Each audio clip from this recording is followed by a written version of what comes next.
নমস্কার বন্ধুরা, কেমন আছেন? নিশ্চয়ই ভালো আছেন।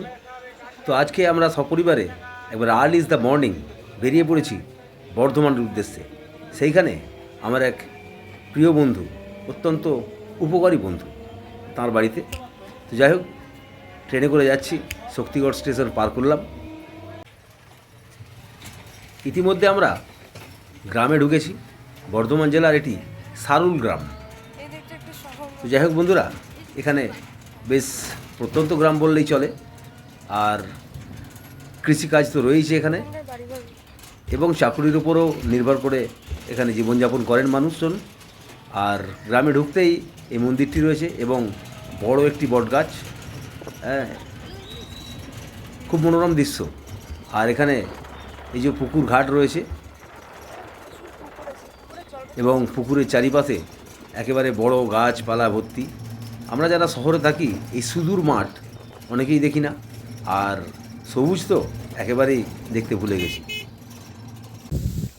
নতুন জেনারেশান অনেকেই এই গাড়িটির সঙ্গে পরিচিত নয়। এই গাড়িটি প্রত্যন্ত গ্রাম বাংলায় অনেক উপকারী গাড়ি। এটি গরুতে টানা গাড়ি। তো যাই হোক বন্ধুরা, আমরা বাড়িতে চলে এসেছি। বাড়িতে চলে এসে ফ্রেশ হয়ে নেবার পর সেই সবুজ দেখতে বেরিয়ে পড়েছি। একেবারে দেখুন, ধান গাছ সবুজ হয়ে আছে, অসাধারণ লাগছে। আর গ্রাম বাংলার এই পরিবেশ সবাইকেই মুগ্ধ করে। কি দাঁড়ি বাবা! বাবা কি হলো? আমার বন্ধুর ছেলেদের নিয়ে বেরিয়েছি। এই দেখুন, এই ছেলেটি একেবারে মাঠের আল, মানে সরু রাস্তা, দুই জমির বাঁধ এদিকে ছুটতে ছুটতে পড়ে গেছে। তো নিশ্চয়ই লেগেছে। তা সেই উদ্দেশ্যে আমরা তাড়াতাড়ি করে যাচ্ছি, দেখি তাকে ধরে তোলা যায় কি না।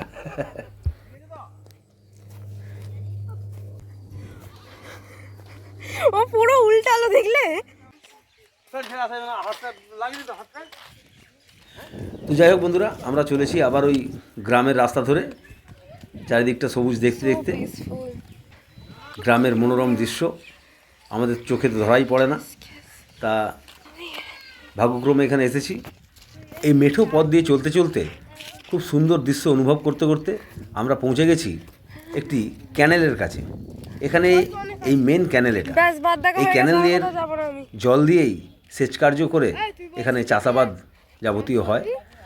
ক্যানেলটিতে প্রায় সারা বছরই জল থাকে। আর সবচেয়ে বড় কথা হচ্ছে যে আমরা রৌদ্রে ঘুরতে বেরিয়েছি বটে, তবুও যে ভালোই লাগছে, মাঠে হাওয়া রয়েছে। আর এইখানে এই যে দেখছেন এই ফুলটা, এই ফুল থেকে মধু উৎপন্ন হয়তো বটেই। আর এই ফুলের মধ্যে এক ফোঁটা করে মধু আছে, যেটি ভাঙলে বেশ মিষ্টি লাগে। এই যে গাছগুলো দেখছেন, এখানকার বাসিন্দারা এখানে চাষ করেছেন। এগুলোর নাম হচ্ছে কুসুম গাছ। কুসুম গাছ আমি তো দেখিনি কোনো দিন। তো যাই হোক, আপনারাও হয়তো কোনো দিন দেখেননি বা অনেকেই দেখেছেন। তো যাই হোক, এই যে কুসুমের বীজ যখন হবে, এই বীজগুলোকে ভেঙে নিয়ে শুকিয়ে ভালো করে এটিকে ভেজে খেলে পারে খুব সুন্দর একটি ফ্লেভার এবং সুস্বাদুও বটে। এই যে ক্যানেলটি দেখছেন, এই ক্যানেলের জলই এখানে চাষাবাদ হয়। তো যাই হোক বন্ধুরা, আমরা দুপুরবেলা খাওয়া দাওয়া করে এবার একটু এই গ্রামটা ঘুরে দেখার উদ্দেশ্যে বেরিয়ে পড়ছি।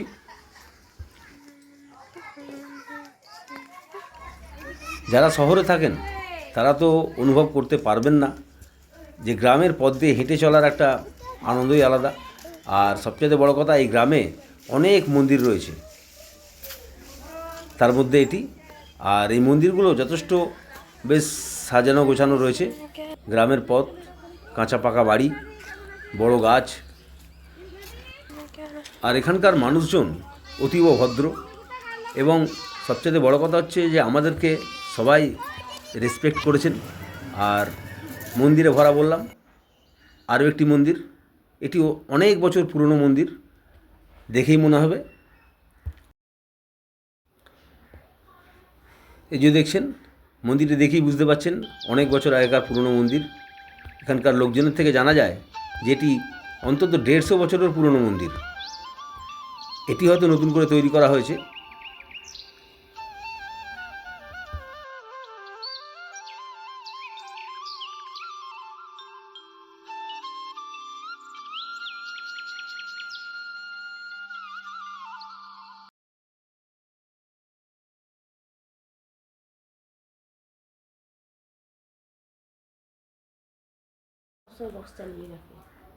আরও একটি মন্দিরে এলাম।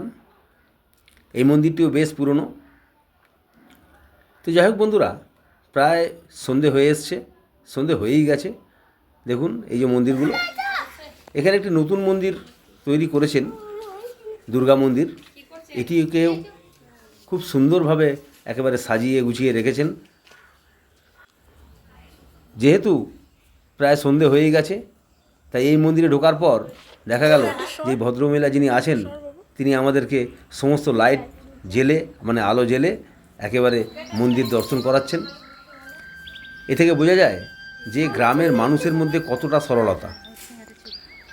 এটি আমার বন্ধুর ছেলে, ছোট ছেলে। বাহ, সুন্দর জায়গাটা।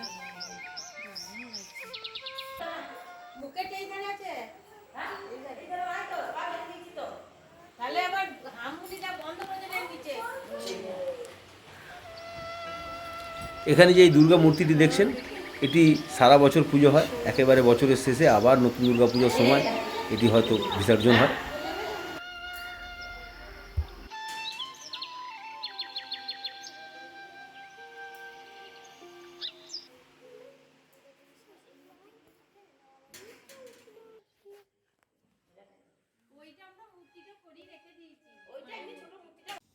তো যাই হোক বন্ধুরা, প্রায় গ্রামটা ঘুরলাম, খুব সুন্দর লাগলো। আর গ্রাম থেকে ঘুরে এসে রাত তো হয়েইছে, এরপর খাওয়া দাওয়ার জোগাড়, লুচি মাংস এর একটা ব্যবস্থা রয়েছে।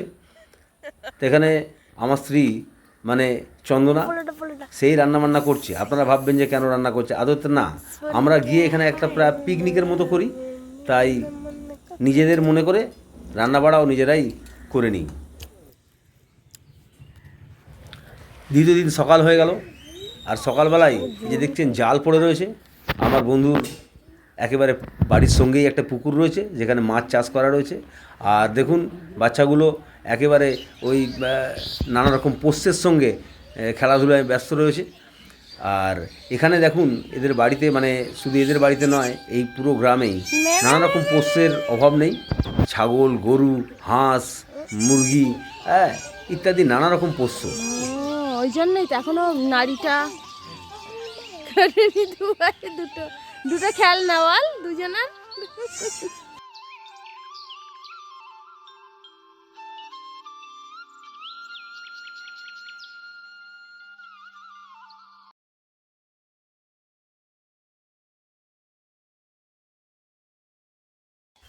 শুধু পোষ্য না, নানা রকম গাছগাছালিতেও ভর্তি। এটি কামরাঙা গাছ, আপনাদের দেখাচ্ছি। আপনারা অনেকেই দেখেছেন কামরাঙা গাছ। এই কামরাঙা গাছে ফুল এসেছে, সঙ্গে ফলও রয়েছে। আর এই কামরাঙা আমরা তুলে খেয়েছি, সেটি খুব মিষ্টিও হয়েছে দেখলাম।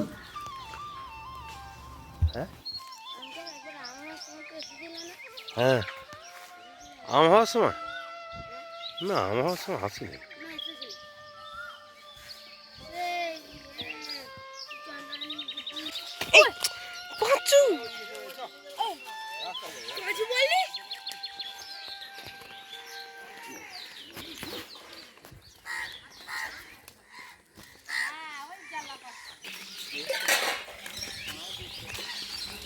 একেবারে আর্লি ইজ দ্য মর্নিং।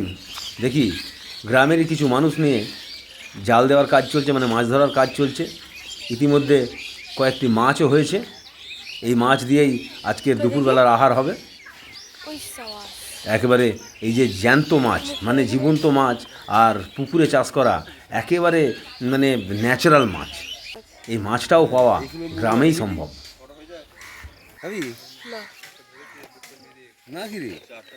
আর আগে আপনাদের বলেছিলাম যে এই ফুলটি দেখুন, এই ভেঙে এরা তো খায়, এরা জানে। হ্যাঁ, তার মধ্যে আমিও শিখে গেলাম, শিখে গিয়ে মধু বার করাও শিখে গেলাম। এইভাবে বার করে একেবারে ডাইরেক্ট জিভে ঠেকাতে হবে, তবে আপনি মিষ্টি স্বাদটা পাবেন। এই গাছগুলো আমাদের সচরাচর অনেক জায়গায় বেড়া হিসাবে লাগানো হয় গ্রামগঞ্জে। তা আবারও দেখছি যে এখনও পর্যন্ত মাছ পুরোপুরি ধরা হয়নি, আবারও জাল নিয়ে ব্যস্ত।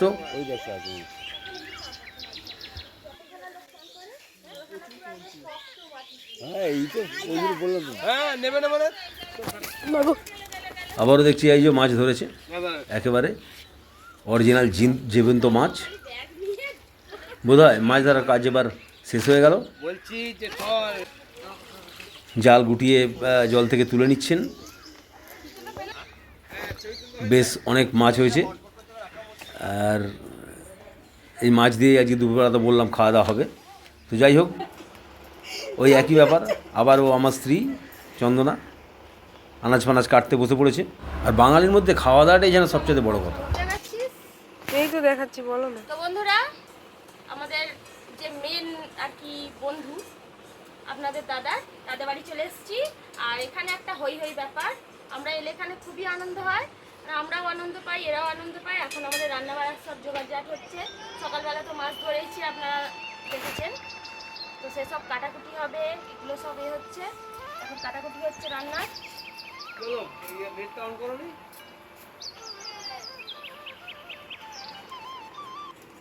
শুকনো লঙ্কা কত লাগবে? শুকনো লঙ্কা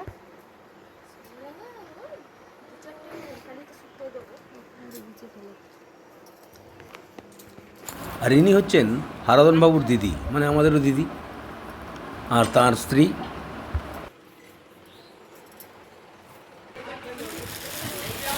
ইতিমধ্যে সকালের যে টিফিন হবে সেই খাবার ব্যবস্থাও হয়ে গেছে। একেবারে বর্ধমানের শঙ্খ স্পেশাল মুড়ি বেশ থালায় করে দেবার ব্যবস্থা রয়েছে।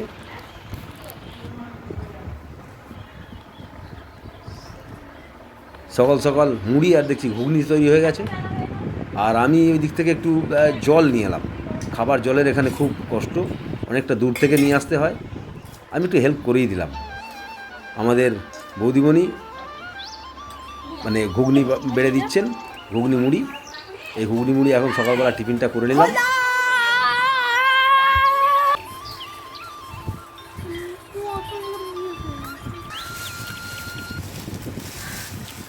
হ্যালো গাইস, এখন আমার মুড়িটা আর ইনি হচ্ছেন আমার বন্ধু হারাধন বাবু। এনাকে গ্রামে অনেকে মাস্টার বলেও চেনেন, কারণ ইনি হচ্ছেন ITI কলেজের টিচার। আর সবচেয়ে বড় কথা বন্ধুরা, আমার ছেলে তো বা আমার ছেলে বা মেয়ে কেউই আমরা এরকম বা পরিবেশ পাই না। আর এই পরিবেশে এসে আমার ছেলে প্রচণ্ড পরিমাণে আনন্দ করেছে। এই যে মানে পোষ্যগুলো রয়েছে, গরুর বাচ্চা, ছাগলের বাচ্চা, হ্যাঁ, এদের নিয়ে প্রচণ্ড আনন্দ করেছে। আর সবচেয়ে বড় কথা যে এরকম তো সচরাচর আমরা পাই না। এই যে দেখুন, ছাগলের বাচ্চা নিয়ে খেলাধুলা করা।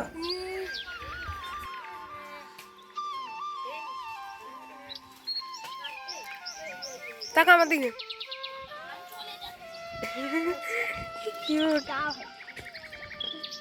কি চল, হ্যাঁ কুকুরটাকে কোলে নিয়ে নে।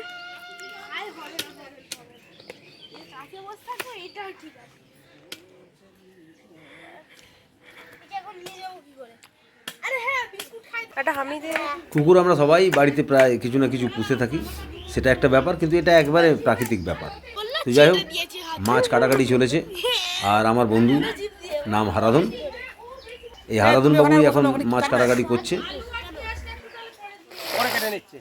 ওই যে ওইটা দেখো, ইয়ে আলু ওইগুলো ওগুলো হয়ে গেছে, ওগুলো একটু তুলে রাখো থালা। যে ওই ডাঁটা আর বেগুনটা রয়েছে। তো এটি রান্নাঘর আমার হারাধনের, আর গ্রামের রান্নাঘর। এটা হচ্ছে গ্যাসের টেবিল। এখানে একটা পাথর দিয়েছে, এই পাথরটা এখান থেকে নিয়ে চলে এসছে।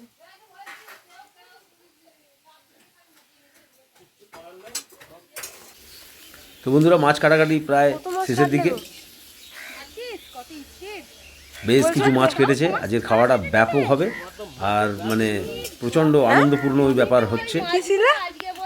আর আমরা আগে বললাম যে প্রায় পিকনিক করতে আসি আমরা। আদতে পিকনিক করলেও খরচাটা সমস্ত ওই হারাধন বাবু। কাকু সব মাছ একসাথে রান্না হবে?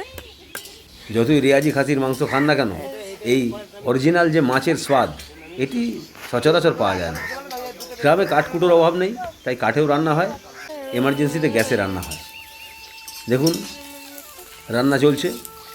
আর এই রান্না করে খাওয়া দাওয়ার পরে আমরা বাড়ির উদ্দেশ্যে রওনা হব।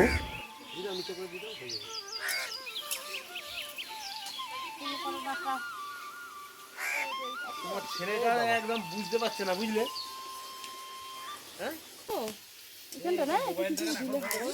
না না, এইটা না, আমি বলছি তোমার ছেলেটা একদম বুঝতে পারছে না। হ্যাঁ, এ কি নিরামিষ খেয়ে বাড়ি যাবে? হ্যাঁ, ছেলেটা আমার একদম বুঝছে না, বলছে কালকে যাবে। এই তাই বাইরে আয়, ওই গেছ। আমি বলছি যে আজকে গেলে কালকে অন্তত আমি ডিউটিটা করতে পারবো। তো বন্ধুরা, আগেই বলেছি এই গ্রামে বেশ জলের কষ্ট রয়েছে।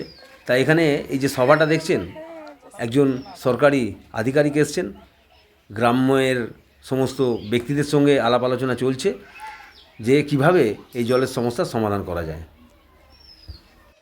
এখানে টিউবওয়েল আছে, বেশ টিউবওয়েল আছে, কিন্তু সেই লেয়ার তো সবসময় থাকে না। আর এখানে টাইম কল মানে ট্যাপ ওয়াটারের ব্যবস্থা রয়েছে, কিন্তু নামেই আছে। জল আসে মাত্র দিনে 1 ঘন্টা, আর সেই জন্য প্রচণ্ড জলের কষ্ট রয়েছে।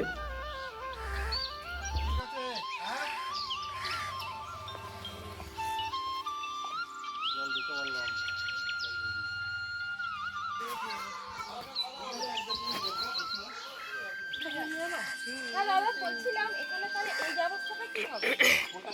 এই যে এক টাইম জল দিচ্ছে একদম এটা আপনাদের গ্রাম থেকে অনেকটা দূরে হয়ে গেছে রিজার্ভারটা, আপনাদের এখানে রিজার্ভার হবে নতুন করে, তখন 3 বার জল দেবে। স্যাংশন হয়ে গেছে অলরেডি। হ্যাঁ, বুঝতে পেরেছি, জলের সংকট সব জায়গায় আছে। আগেই বলেছি বন্ধুরা, এখানে খুব জলের কষ্ট এই গ্রামে।